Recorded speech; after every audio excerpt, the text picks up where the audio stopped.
Então, muito boa noite a todos.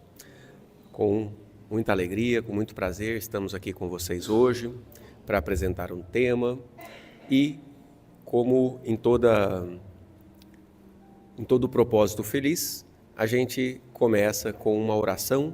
Vamos então fechar os nossos olhos, elevar o pensamento a Deus, rogar a Jesus de Nazaré que se encontre dentro de nossos corações durante toda essa palestra de hoje, que possamos alcançar os insights, as percepções, as transformações que nós todos viemos buscar, que possamos elevar o nosso pensamento durante todo esse processo de entendimento da vida, entendimento das relações de causalidades, entendimento de por que estamos aqui, o que estamos fazendo aqui, para onde vamos, como devemos nos portar. E para isso, Jesus veio nos ensinar. Jesus veio nos ensinar através do Evangelho. Veio nos ensinar um conjunto de orientações éticas, morais, de saúde, de paz, de alegria para o espírito, de convivência social, de convivência familiar. E que possamos, dessa forma, estarmos de corações abertos a esse grande processo de transformações e de transformação que começa agora. Que assim seja. Então, mais uma vez, muito boa noite. Hoje a gente vai trazer um tema de uma passagem do Evangelho bastante controversa, bastante polêmica, né? Quando Jesus falou a respeito de dar a outra face. Então, do capítulo 12 do Evangelho segundo o Espiritismo, itens 7 e 8. Aprendeste, isso é uma passagem do Evangelho de Mateus. Aprendeste que foi dito olho por olho, dente por dente. Eu, porém, Jesus, vos digo que não resistais ao mal que vos queiram fazer, que se alguém vos bater a face direita, lhe apresenteis também a outra, e que se alguém quiser pleitear contra vós, para vos tomar a túnica, também lhe entregueis o manto, e que se alguém vos obrigar a caminhar 1000 passos com ele, caminheis também 2000. Daí, aquele que vos pedir, dai aquele que vos pedir, e não repilais aquele que vos queira tomar emprestado. Então, vamos lá. O que vocês acham disso? Como isso toca dentro do seu coração quando você se depara com essa imagem de alguém te agredindo, te batendo na face, e depois disso você vai oferecer a outra face? O que é isso? O que Jesus queria dizer a respeito disso? Seria realmente justo dar a outra face? O que Jesus, através das suas parábolas, através das suas palavras extremamente enérgicas, extremamente fortes, vem nos ensinar com essa passagem do Evangelho, dai a outra face. E aí, o item 8 traz os preconceitos do mundo sobre o que se convencionou chamar ponto de honra, produzem essa suscetibilidade sombria, nascida do orgulho e da exaltação da personalidade, que leva o homem a retribuir uma injúria com outra injúria, uma ofensa com outra, e é tido como justiça por aqueles de senso moral, cujo senso moral não se acha acima do nível das paixões terrenas. Aqui já é o Espírito de Verdade trazendo uma interpretação da passagem do Evangelho. Então, o que é essa convenção desse ponto de honra? Então, nós seres humanos, nós viemos evolutivamente da animalidade. Então, somos primatas que evoluímos ao ponto de conseguir estabelecer uma relação social de cooperação extremamente rica, de forma a nos tornar os seres que predominam sobre a Terra no que diz respeito à sua inteligência, no que diz respeito à sua capacidade de provimento, da sua capacidade de sobrevivência. E quando a gente vai olhar para esses registros arcaicos, antigos, da evolução da humanidade, todos eles gravados em nosso subconsciente, nós percebemos que, desde o princípio, existia a necessidade de leis dentro dos grupamentos humanos. A princípio, era a lei do mais forte. Então, se eu sou mais forte e quero tomar algo que é seu, era só eu tomar. Se eu sou mais forte e quero tomar a esposa do outro, era só tomar. Se o outro é mais forte e quer tomar os alimentos do outro, era permitido, a lei do mais forte. Aí veio Moisés e falou, peraí, isso não está muito certo não. Vamos colocar aí um rudimento de justiça? Vamos colocar já um princípio mínimo para que os seres humanos possam conviver numa comunidade razoavelmente grande, ou pelo menos comunidades que poderiam se organizar? E aí veio a lei do talião, do olho por olho, dente por dente. Então Moisés falou, olha, se ele te arrancar um olho, se ele furar o seu olho, não é justo que você o mate. Você vai furar somente um olho dele. Ele te levou um olho, não foi? Então você vai furar um olho. Ah, ele te bateu. Então você vai bater nele de volta do mesmo jeito que ele bateu. Então a lei do talião já trazia um rudimento de justiça. E esse rudimento de justiça era necessário naquele momento que a humanidade vinha da barbárie, que a humanidade vinha da lei do mais forte, que a humanidade vinha da violência, da animalidade. E assim, essa lei do talião, ela pôde trazer para as sociedades, para o ser humano dentro de uma sociedade, um ponto de honra. O que é esse ponto de honra? É um ponto de honra aonde você não ultrapassa o meu direito, eu não ultrapasso o seu direito. Mas se você ultrapassa o meu direito, eu tenho o direito de ultrapassar o seu. E então, as ofensas poderiam ser, de forma justa, retribuídas com ofensas. Porém, aqui, o Espírito de verdade nos traz aqui que é tido como justiça por aquele cujo senso moral não se acha acima do nível das paixões terrenas. Como assim? Justiça não é justiça em qualquer circunstância? Não. Se você realmente perceber o atentado das Torres Gêmeas, ok? Um grupo de terroristas roubam 2 aviões de forma extremamente planejada e destrói 2 prédios enormes cheios de gente dentro, com milhares de mortes. Aí você pensa assim, meu Deus, cadê a justiça divina? Isso não está certo. Ou quando você vê nos noticiários de TV, até porque os noticiários eles acabam priorizando também por essa mesma questão evolutiva, que as pessoas buscam e olham mais para o lado negativo, aquilo que traz perigo, para tentar se proteger. Então os noticiários mostram muitas notícias negativas. E nos noticiários tem lá, um assaltante matou para roubar o celular.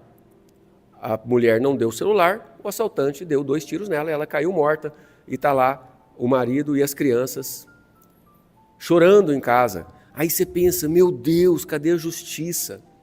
Isso não é justo, por que isso acontece?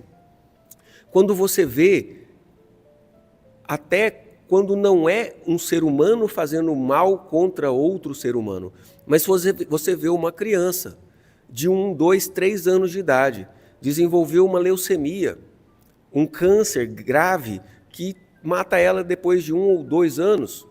Aí você pensa, meu Deus, cadê a justiça? É só uma criancinha. Essa justiça que nós estamos procurando dessa forma é a justiça cujo senso moral não se acha acima do nível das paixões terrenas. Por quê?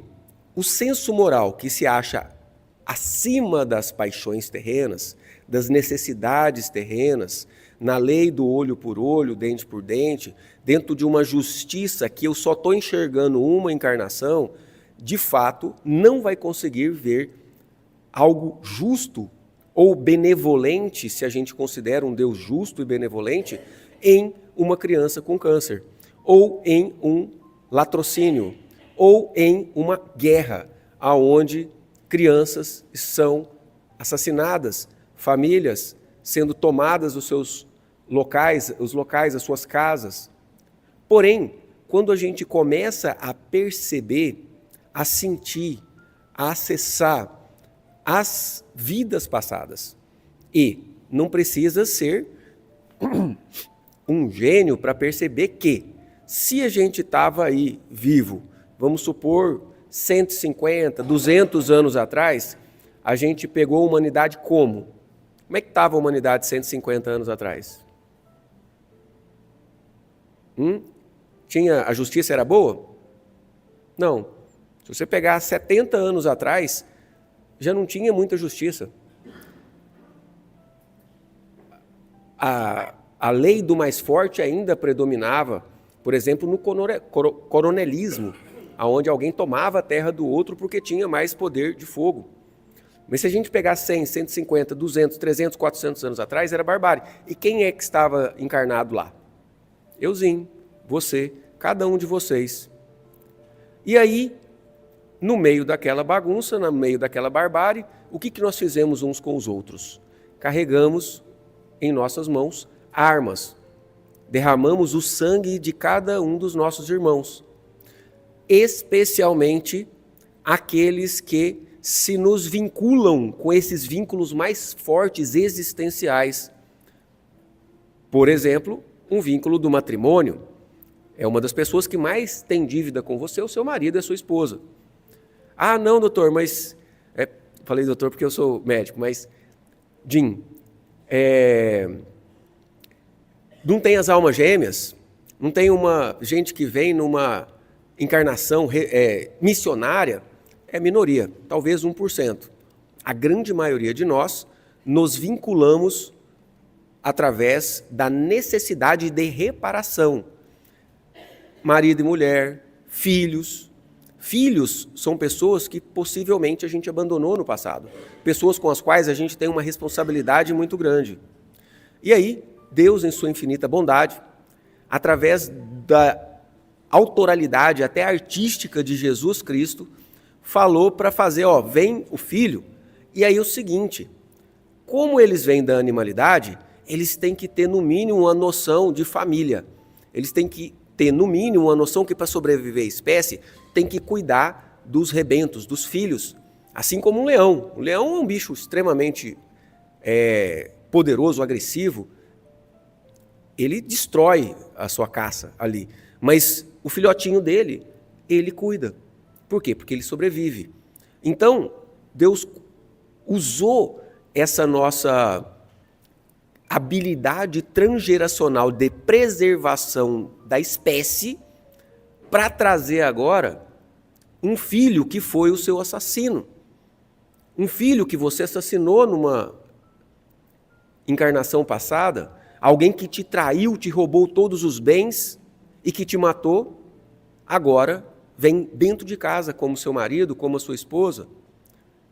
E aí, vai ficar brigando, vai ficar lutando. Por um lado, eu tenho lá por dentro alguma sensação, alguma animosidade, alguma dificuldade de relacionamento com essa pessoa, mas por um outro lado é meu filho. Eu tenho que cuidar, eu tenho uma programação transgeracional de que eu preciso cuidar dessas pessoas.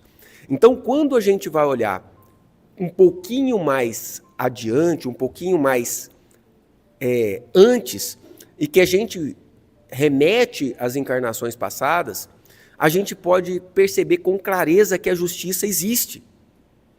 Então, se alguém deu um tapa na sua face, e aqui Jesus falou no sentido, digamos assim, abstrato, no sentido não literal, que é uma ofensa, que é uma honra, uma ofensa à sua própria honra.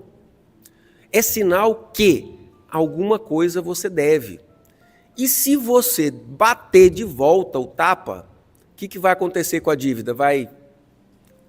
A dívida vai ser quitada ou você faz mais uma dívida? O que vocês acham? Pode falar, gente, fiquem à vontade, eu gosto da participação de vocês. Estejam presentes, dispostos, disponíveis para o entendimento, para movimentar dentro de vocês. Sabe por quê? Às vezes a gente faz uma leitura, a gente assiste uma palestra, pensando assim, ai, rapaz, isso era bom para o meu marido, hein? Nossa, isso aí, meu filho precisa escutar isso aí. Ah, o vizinho tinha que saber isso aí. Mas quando, na verdade, aqui, ó, quem que é que precisa disso? É cada um de nós. Então, permita-se movimentar dentro de vocês. Então, continuando a lição, por isso é que a lei mosaica prescrevia o olho por olho, dente por dente.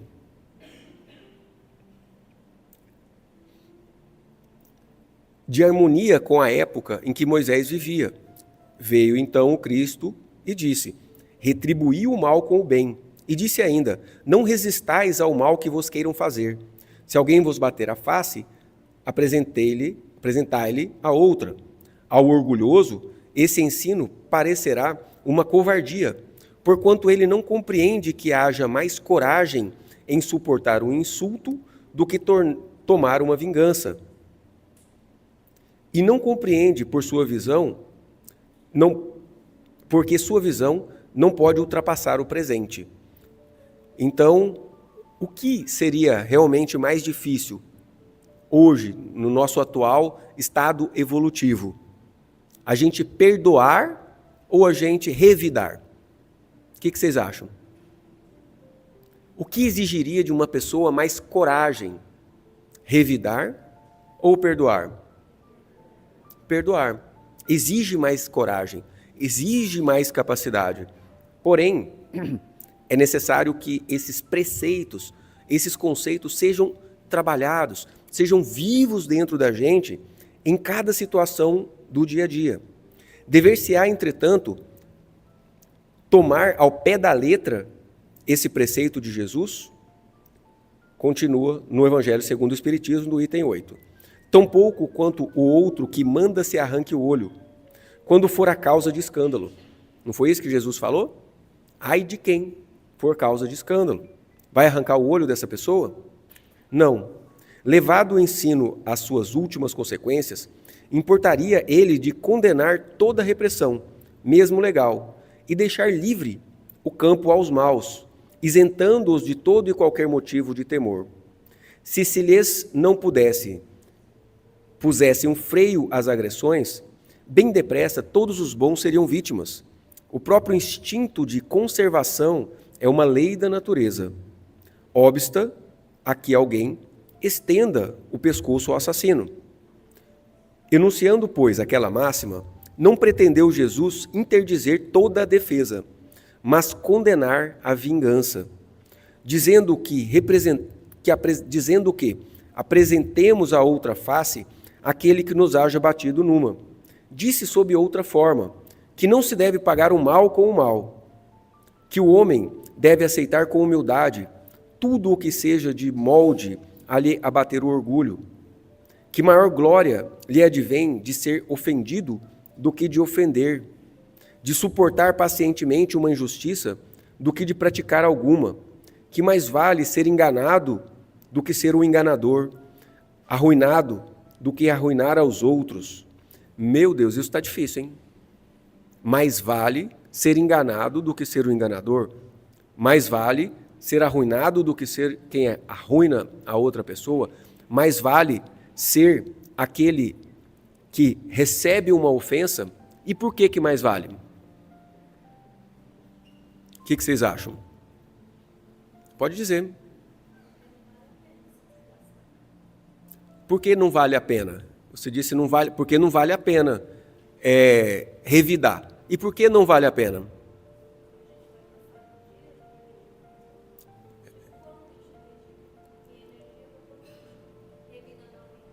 Sim, você trouxe um conceito aí de energia. A gente prefere trazer isso como compromissos kármicos, entende? Quando você revida aquela ofensa que foi feita contra você de forma justa, a gente considera que o Criador é justo. E um Criador justo não vai permitir que uma injustiça aconteça. Então, uma criança morrer de câncer, é justo que isso aconteça.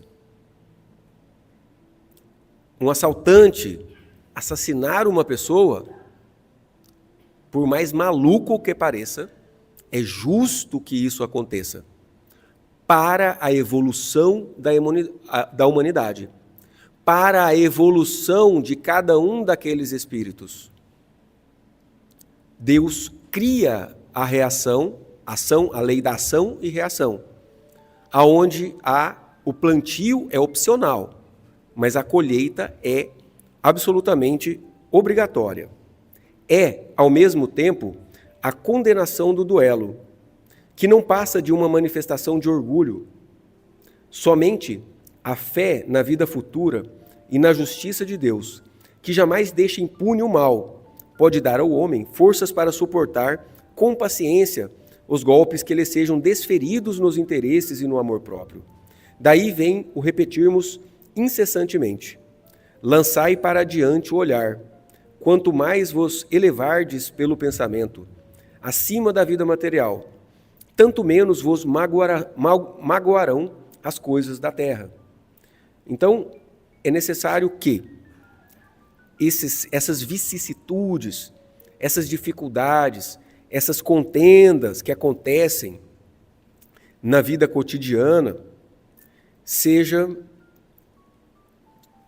recebidas como ensinamentos. O que esse sofrimento quer me dizer? Absolutamente todo sofrimento vem trazer uma mensagem. E esse mensageiro, que é o sofrimento, só vai embora quando a mensagem é recebida. Então, o mensageiro chega com a mensagem, por exemplo, uma gastrite. Aí você quer repelir esse mensageiro. Não. Para com isso, gastrite, que isso? Vou tomar um remédio. Ou seja, qual mensagem essa gastrite quer dizer para você? Porque, às vezes, você vai tomar um remédio. E aí começa uma alergia, uma coceira, que também tem uma mensagem. A doença muda de lugar quando a mensagem não é recebida. O que uma dificuldade financeira, o que um empresário que leva um golpe, ele faz uma jogada, acha que vai ganhar uma grana boa e recebe um golpe e perde boa parte do que tem. Aí ele fala, isso não é justo.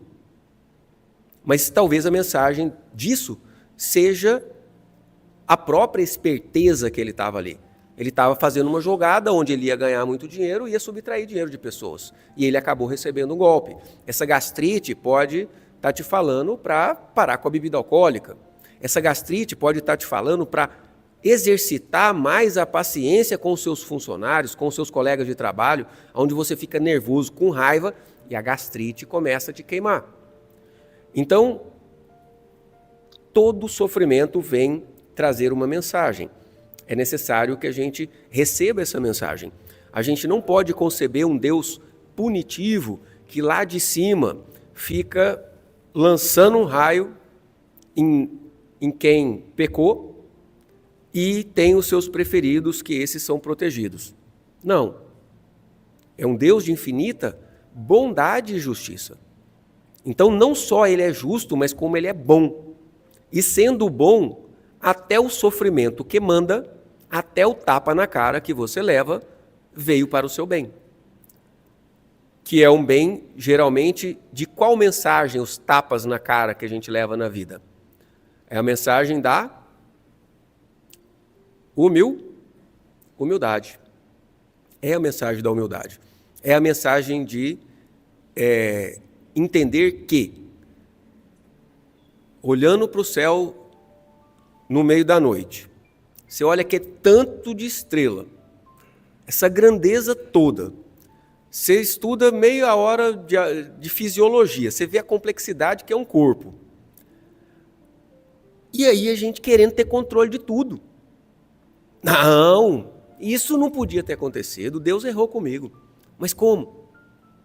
Como é que a gente vai conceber um universo, uma criação tão grandiosa, tão complexa, e a gente querer controlar tudo? A gente querer impor a nossa própria vontade? Quem aqui já aconteceu uma coisa ruim, você achou que aquilo era ruim, aí daí a 1 ano, 2 anos, você falou assim, nossa, graças a Deus que aquilo aconteceu. Evitou tal coisa. Já aconteceu com vocês? Pode parar para perceber que vocês vão achar coisas que aconteceram assim, porque Deus sabe o que faz. E a nossa visão limitada nem sempre vai conseguir perceber o que Deus está fazendo na nossa vida. Então, Emmanuel, no livro psicografado por Chico Xavier, Fonte Viva, traz: a grande batalha da vida não se trata nos campos externos, mas na área de nós mesmos. Para pensar. O ser humano necessita de estagiar na matéria por um período.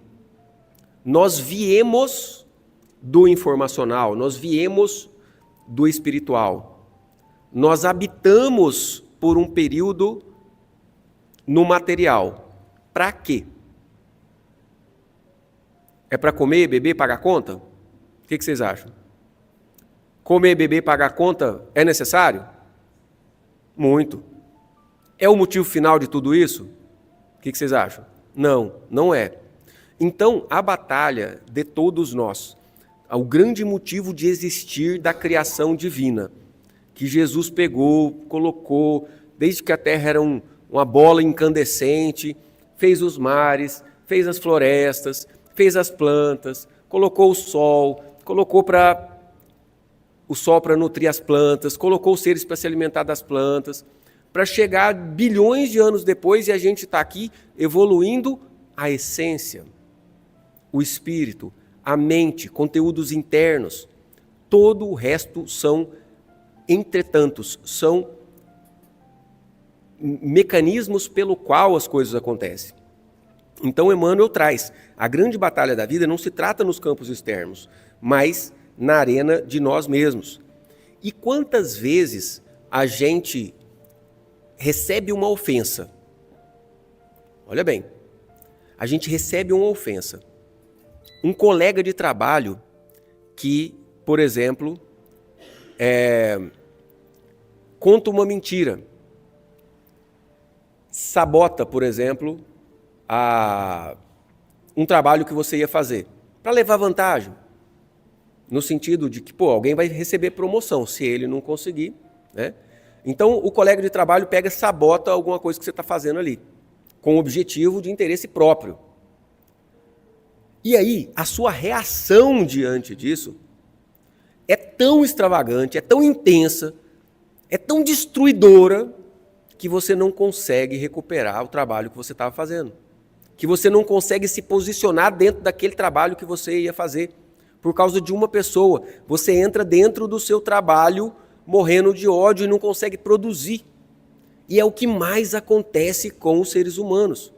A reação que a gente tem às adversidades, às vezes, são mais lesivas do que a própria adversidade. Por isso Jesus não cometeu equívoco em falar para a gente aceitar as adversidades. Ter a humildade de reconhecer que a gente não tem razão de bater o pé e dar uma birra para Deus, falar, Deus, você errou comigo.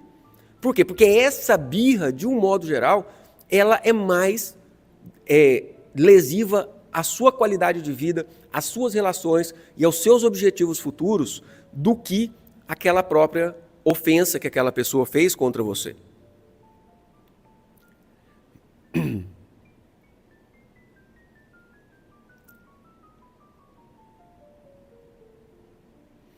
Por exemplo, se a gente trouxer para a vida cotidiana, né? Ser interrompido numa conversa, você está falando, aí seu irmão, seu colega de trabalho já passa na frente e não deixa você falar, como se sua conversa não fosse importante. Um comentário agressivo dentro de casa, sabe? Aquela cutucada, né? Aquela agulhadinha que você percebe, que as pessoas percebem que foi sim uma ofensa, e aí você fica remoendo aquilo dentro de você. Passa 3 dias para na semana que vem, na hora que eu encontrar com esse ser humano de novo, eu não vou falar nada. Eu vou passar uma semana para chegar na semana que vem, não encontrar com essa pessoa de novo e não vou conseguir falar nada. Então, não era melhor ter já relevado? Não era melhor ter esquecido, permitido, deixado? Então, também de Emmanuel, do Chico, do Vinha de Luz, a vingança é um circuito de trevas que o ofendido alimenta com as próprias energias, convertendo-se em verdugo de si mesmo. Nós que trabalhamos em grupos mediúnicos, nós temos uma rotina. E a rotina é atender espíritos, que são pessoas que desencarnaram, que não estão mais no corpo físico. E pensa bem, essas pessoas estão muitas vezes há 300, 500, 1000 anos perseguindo aquele ser humano que vem no trabalho mediúnico para ser atendido. Então, esse espírito incorpora no médium e traz a sua demanda. Olha, ele me matou na vida passada, ele roubou a minha esposa, ou ele me agrediu, ele era meu sócio e me roubou. Então, como é que a gente faz? Porque ele está querendo o quê? Não é justiça que ele quer? Como é que a gente faz para convencer esse espírito?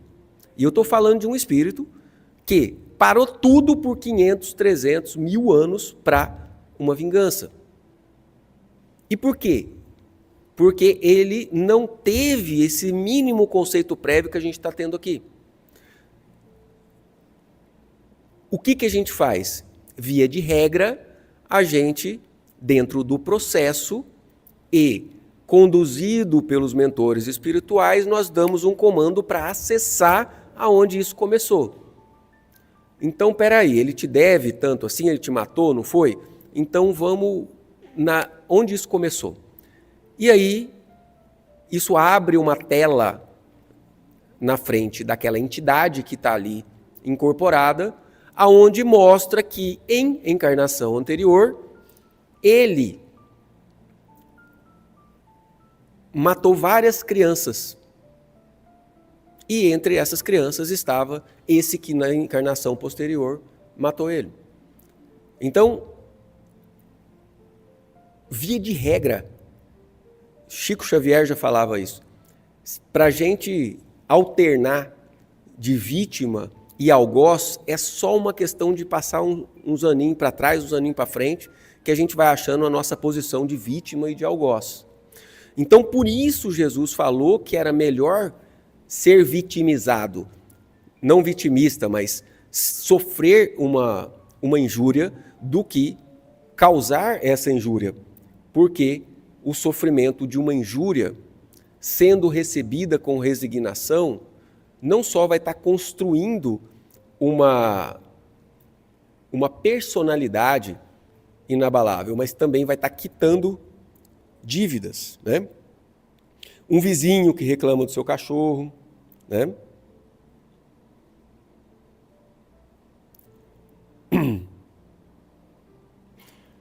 Num término de relacionamento. Isso aqui é uma coisa que traz mágoa pra caramba, né? Término de relacionamento. Ex-esposa, ex-marido, difícil manter uma relação amigável. Porém, cada um ali recebeu exatamente o que precisava receber para evoluir, para se melhorar. Então, em vez de falar mal do seu ex, perdoa, permita. Então, é uma sabedoria muito grande quando a gente tem essa capacidade. E nós temos vários espectros de ação. Uma ação é a ação física, onde você pega e bate, dá um tapa e fisicamente faz alguma coisa. Outro espectro ou alcance de ação um pouco mais curto é quando você fala, mas você emitiu, é energia, é informação, é algo que não volta mais atrás. E existe um espectro de ação que é no pensamento. Então nós seres humanos já vamos saindo da animalidade, indo na direção de uma purificação, de uma angelitude, de habitarmos um planeta em breve de regeneração. Nós vamos aos poucos controlando o quê? O que a gente controla primeiro? A ação física, a palavra ou o pensamento? O que vocês acham? A ação física, né? A ação física, a gente controla primeiro, a gente já não agride. A gente sente uma vontade. Ai, que vontade de dar um naquela pessoa, mas aí você não faz. Até algum tempo atrás fazia, mas agora você já consegue não fazer. E aí você consegue não falar. E daqui a pouco, alguns séculos, algumas reencarnações, você vai dar conta de não pensar no revide da ofensa, não criar isso dentro da sua cabeça, dentro da sua mente. Emmanuel traz, através de Chico Xavier, oferecer a face direita a quem vos fere, à esquerda, não significa somente a necessidade de tolerar o adversário com as suas deficiências, mas também o imperativo de apresentar-lhe o nosso lado melhor, a nossa compreensão e a nossa bondade, para que ele se sinta estimulada às novas e mais nobres concepções da vida. Ou seja, você está ensinando àquela outra pessoa uma nova forma de existir, que para o contexto de toda a humanidade é benéfica, uma nova forma de reagir às coisas que acontecem. No livro Evolução em Dois Mundos, tem uma outra citação, que vem justamente dessas dinâmicas de justiça, de vingança, aonde André Luiz declara: o ódio produz miasmas fatais no organismo perispiritual, e o perdão é o agente libertador que dissolve essas nuvens de veneno sutil. Meu Deus do céu, Jesus, então, deu um corpo que é o mata-borrão do espírito. Qualquer equívoco do espírito, qualquer exagero do espírito, por exemplo, o ódio, a raiva, por exemplo, o ressentimento, por exemplo, a autodepreciação, por exemplo, o ciúme exagerado, se manifesta como um adoecimento no corpo que invariavelmente vai levar aquela pessoa a um processo de purificação. Então, uma pessoa muito intransigente, muito violenta, muito imperativa, no sentido de imperar, uma pessoa que não sabe o que é pedir um por favor a vida inteira. Muitas vezes tem um derrame, como aconteceu com um tio meu, por exemplo. Essa pessoa tem um derrame e fica com um lado inteirinho do corpo paralisado. E com esse lado paralisado, ele tem que aprender o quê? A pedir, a depender das outras pessoas, a se submeter e entender que sozinho ninguém vive. Não existe uma vida solitária, não existe essa independência total. O que existe é uma interdependência absoluta. E aí, já como preparativo para o nosso passe magnético, é agora, não é? Nós vamos trazer um processo de reflexão, aonde cada um que está aqui, vamos fazer um movimento, uma meditação, aonde nós vamos colocar em prática prévia os aprendizados de hoje, aonde você vai refletir quais foram as maiores ofensas que sofreu na vida e quem eu mais preciso perdoar. Mas antes, apenas permita-se relaxar o corpo,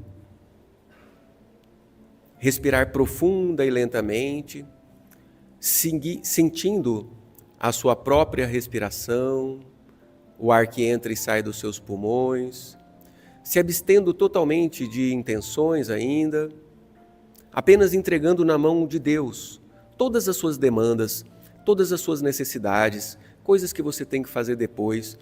Tudo isso você coloca na mão de Jesus Cristo, que está aí na sua frente agora. Ele está aí na sua frente para te ajudar. E você coloca todas as suas necessidades, demandas na mão de Jesus Cristo. E agora você, com a ajuda e o olhar de Jesus, você reflete e descobre quem eu tenho que perdoar.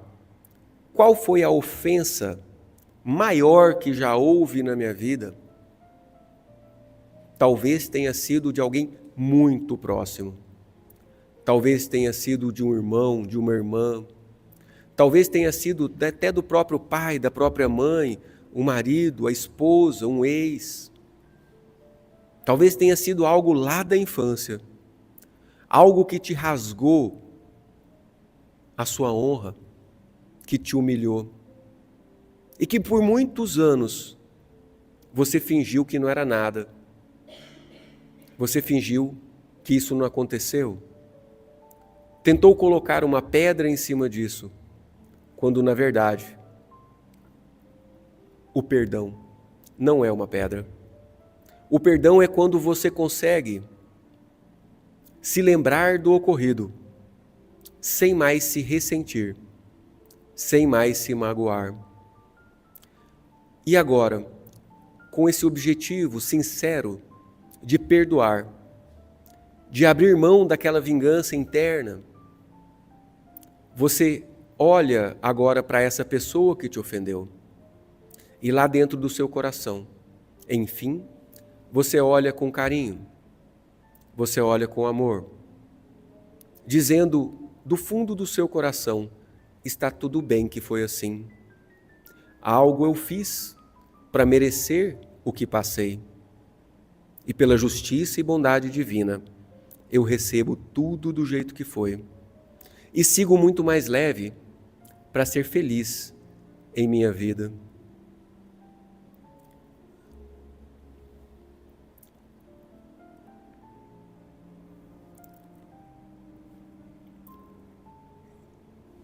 E com essa limpeza do seu coração, você também sente uma grande cachoeira de luz que desce sobre cada um que está aqui presente, que é o passe magnético, coletivo que cada um já está recebendo,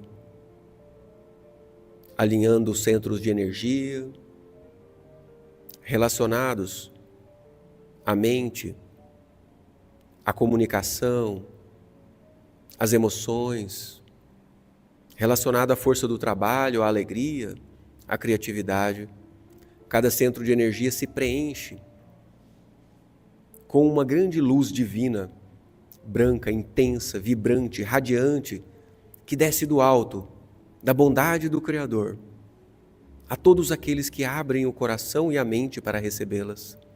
E assim cada um de nós, aqui estamos por receber, de coração limpo, sem mágoas, de coração aberto, para receber a justiça e a bondade divina, não do nosso jeito, do jeito que Deus, que Jesus planejou para a gente. Muita paz a todos.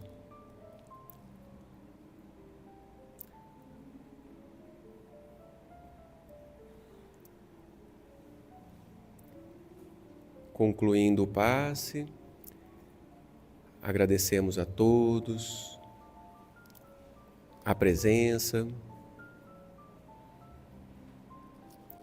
convidamos a conhecer os trabalhos da casa, a nossa livraria, que assim seja.